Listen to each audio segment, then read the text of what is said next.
আসসালামু আলাইকুম। এটা হচ্ছে চিকেন পাই।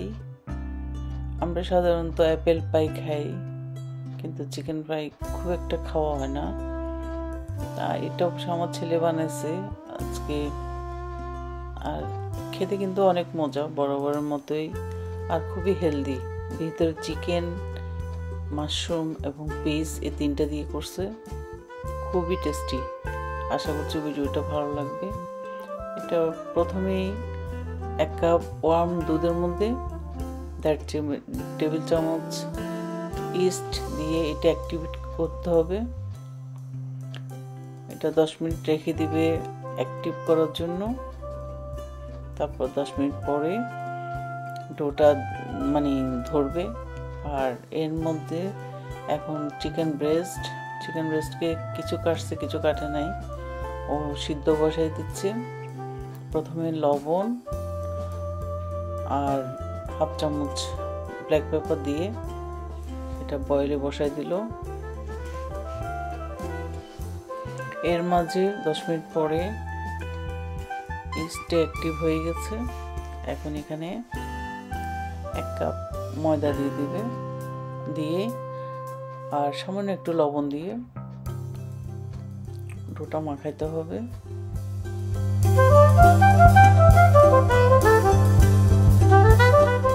চামচ দিয়ে মাখিয়ে, এরপরে হাত দিয়ে ভালো করে মাখিয়ে, তারপর 1 কাপে রাখছে। 1 কাপের মধ্যে সুন্দর হয়ে গেছে, আর এক্সট্রা ময়দা লাগে নাই।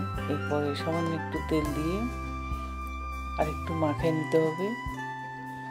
এরপর একটা ফয়েল পেপার দিয়ে বা একটা র্যাপ করে রাখতে হবে, এটা ফুলার জন্য একটু গরম জায়গায়। আমি অবশ্য মাইক্রোওয়েভ ওভেনে রাখছি যে ফয়েল দিয়ে। এখন এটা মাইক্রোওয়েভ ওভেনে রেখে দেব আধা ঘন্টার জন্য। এর মধ্যে এটা হয়ে যাবে। আর এখানে মাংসগুলো পুরোপুরি সিদ্ধ হয়ে গেছে। এখন এগুলো তুলে সেটেট করে নিচ্ছি। 2টা কাঁটা চামচের দিয়ে সেটেট করে নিচ্ছি। হয়ে গেছে সেটেট। এরপর এখন এগুলো রান্না করতে হবে। প্রথমে এখানে 2 টেবিল চামচ তেল দিয়ে একটা বড় পেঁয়াজকে ছোট ছোট করে কেটে দিয়ে দিলাম। তারপর দিয়ে দিচ্ছি 1 টেবিল চামচ আদার পেস্ট এবং 1 টেবিল চামচ রসুনের পেস্ট দিয়ে পেঁয়াজ সহ একসাথে ভেজে নিচ্ছি। আর এখানে কিছু মাশরুম, 1 প্যাকেট মাশরুম আর 2টা ক্যারটকে কাটে রাখছি ছোট ছোট করে। তারপর ওগুলো দিয়ে দিচ্ছি।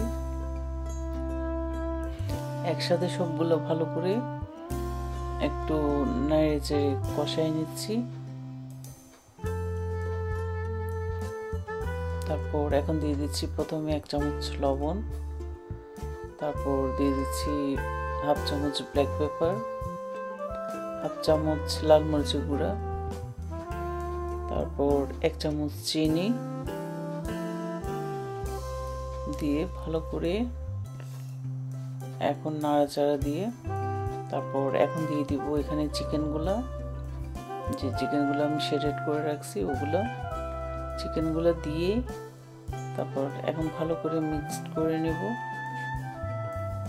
যখন ভালো করে মিক্সড হয়ে যাবে, তারপর দিয়ে দিব যে চিকেনের স্টকটা, চিকেন বয়েল করছি ওই স্টকটাকে নিয়ে, বাস এখন স্টকটা এখানে দিয়ে দেব।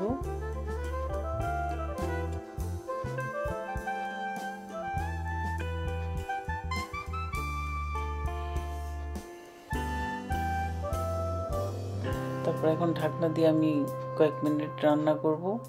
আর আজকে এখানে এই যে ফ্রেশ ডাবল ক্রিমটা ইউজ করব। এখান থেকে এখন আমি পুরো হাফ দিয়ে দিছি, দিয়ে ভালো করে নাড়াচাড়া দিয়ে বাস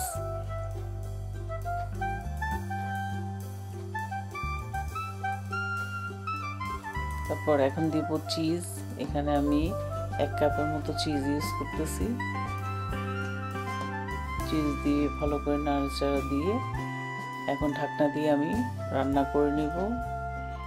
এর মাঝে আমি কিছু পিস দিব, মটর, ওই পিসটাও দিয়ে দিচ্ছি। দিয়ে বাস এখন আমি ঢাকনা দিয়ে রান্না করব একদম মাখা মাখা হওয়া পর্যন্ত। একদম যখন মাখা মাখা হয়ে যাবে তখন এটা আমি নামিয়ে নেব।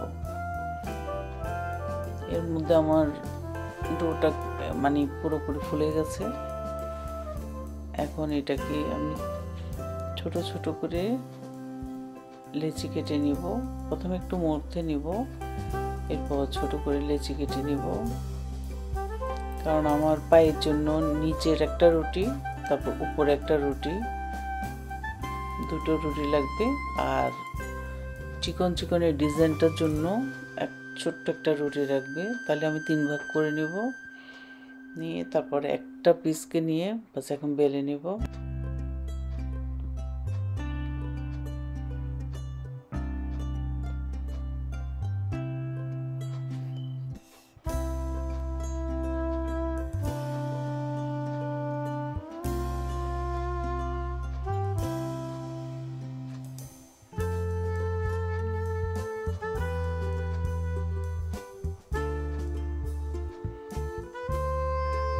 তারপর রুটির মধ্যে এখন ভালো করে বাটার লাগিয়ে নিচ্ছি।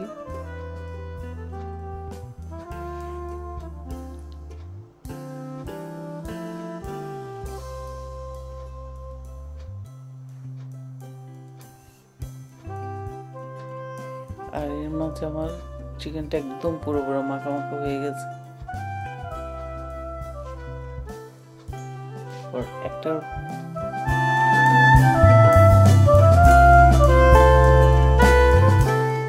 ট্রের মধ্যে ঘি একটু ভালো করে লাগিয়ে বাস ট্রের মধ্যে সুন্দর করে বিছিয়ে দিয়েছি। বিছিয়ে দেওয়ার পর তারপর এখন ওই যে চিকেনটা রান্না করে রাখছি ওই চিকেনটা ভিতরে দিয়ে দিব, দিয়ে চারদিকে স্প্রেড করে এরপর এই যে চারিদিকে ডোটাকে আমি একটু ফুটে দিছি। এখন আরেকটা রুটি বানাবো। রুটিটা বানিয়ে বাস উপরে দেওয়ার জন্য এটা 4 কোণা করে বানাতে হবে, যেহেতু আমার ট্রেটা 4 কোণা।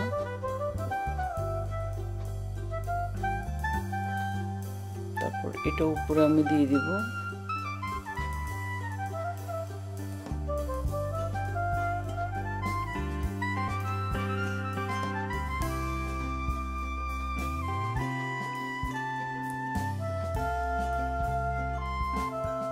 উপরে দিয়ে দিছি।